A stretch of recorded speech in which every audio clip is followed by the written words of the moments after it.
Kiera Morris, and we're here today at WFYI Studios with Tech's Future Leaders. We're going to have a roundtable discussion about a couple things that matter to us.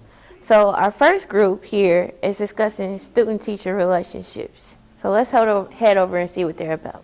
Are we starting now? So we're here at our first roundtable discussion. So ladies, can you introduce yourselves?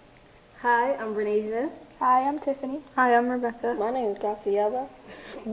And so could you tell me, in student-teacher relationships, what do you guys think the role of the student is and the role of the teacher is? Well, personally, the role is that the teacher needs to have the students entertain and participate in their discussion. Meaning, as in class-wise? Yeah, like classwork, gaining progress. Right now, I think the roles are very professional-like. As high schoolers, we should be closer to our teachers and have better connections with our teachers because we see them 7 hours a day, 5 days a week. So they shouldn't be just a teacher to us. They should be more like role models or people we can go to when we need help. Do you feel that way right now? Do you feel like you go to a teacher when you need help with anything at all? No. For very few. Some. Yeah, some teachers. Yeah, I agree with that. So what are some things in the classroom that you see that might hinder that student-teacher relationship? Like the point, like when they're like, if a student is getting attitude with a teacher, then the teacher usually is like, oh yeah, you just get out of class, I don't care. But like the teacher should be like, I know this is the situation. Let's go out in the hall and talk about it and see if we can fix it. Instead of like making the student feel like, hey, they don't care, so why would I? So we're here at round table discussion number 3. So can you guys go ahead and introduce yourselves? I'm Layla. I'm Julian. I'm Elon. I'm Brendan.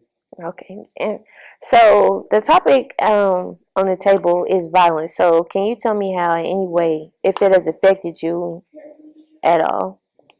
Or what do you think, let me restate the question. What do you think influences violence and has it affected you at all? Well, you mean what influences violence? I would say okay, let me just cut you off. Like, our freedom, or how some kids are slick and say whatever they want, and how their parents are on them all the time at home. Mm-hmm. And then that just influences it. They think that they could do whatever they want. also, I feel like that people that grow up in violent situations, that's all they know. So therefore, it just influences it because that's all they know. So what I'm kind of hearing is that it starts back at home or from your surroundings. Is that true? Yeah, everything really starts at home.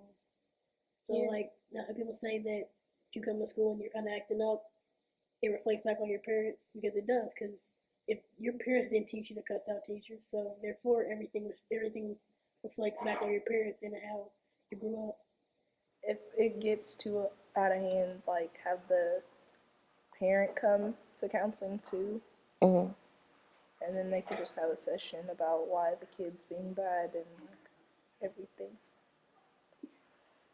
So besides counseling, is there anything active that you guys would like to see? There would be something healthy to help the student with whatever the situation is that may be causing the violence or them causing violence or anything like that. Well, we kind of already said counseling, but I don't know, something like, I think I know what I'm trying to say. I just can't say it. I know what I'm trying to say. It's like what do you, how you kind of talk and get your feelings out, have a safe place to Right. A shrink? Right. Yeah, something like that. Not shrink, but yeah, something like that. Like a place to vent, that you can vent safely. When they get in a circle and there's one lady or a man. Circles. Yeah, group circles. Oh, okay. So if there was so Elon, so if you could pick after school activity to go to and they were having something like that, would you choose to go there? What would you want to see in something like that? I really just want to see everybody participating and everybody like really letting their emotions off, because I know that's what starts violence. It's holding back stuff. That's a good answer. If it were me, I wouldn't go because I'm not just gonna let everything out from my home life to some kids that I just go to school with and don't really know. Right, and that's why I feel like I feel like a lot of people deal with that. So I feel like that's why we're gonna try to progress it and make sure that. So we're here at our last round table number 3. So the topic on the table today is education. So can you guys go ahead and introduce yourselves and just whatever happens naturally, go ahead. Me, I guess. Okay, my name's Elwin. I think education is probably one of the biggest important things there is in anything. Mostly because if we're well educated, we won't make dumb choices. We'll have great jobs, and we'll be able to go through life correctly, or whatever is considered correctly at the time. Well, my name's Floor.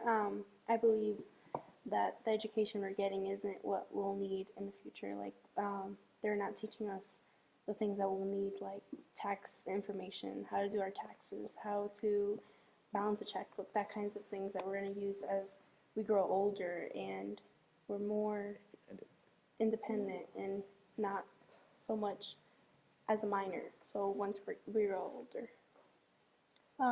My name's Montserrat.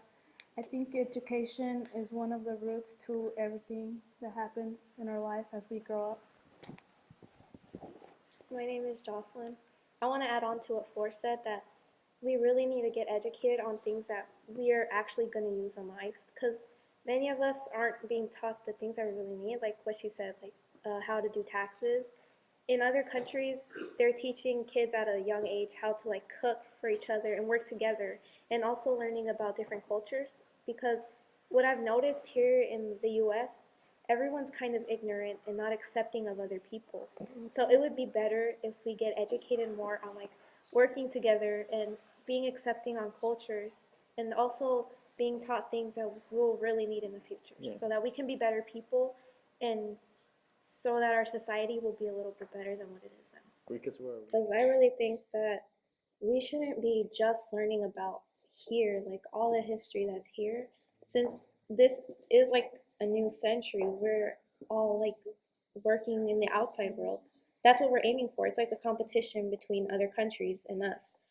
So if we would get that education, like things that we really need, then I think we would all be successful. We would all work together, all unite. Well, speaking of time, we have ran out of it. I thank you for joining us today in all of 3 of our roundtable discussions. Hopefully we can have another roundtable discussion. I'm Kiera Morris, and this was Urban Media. Yeah.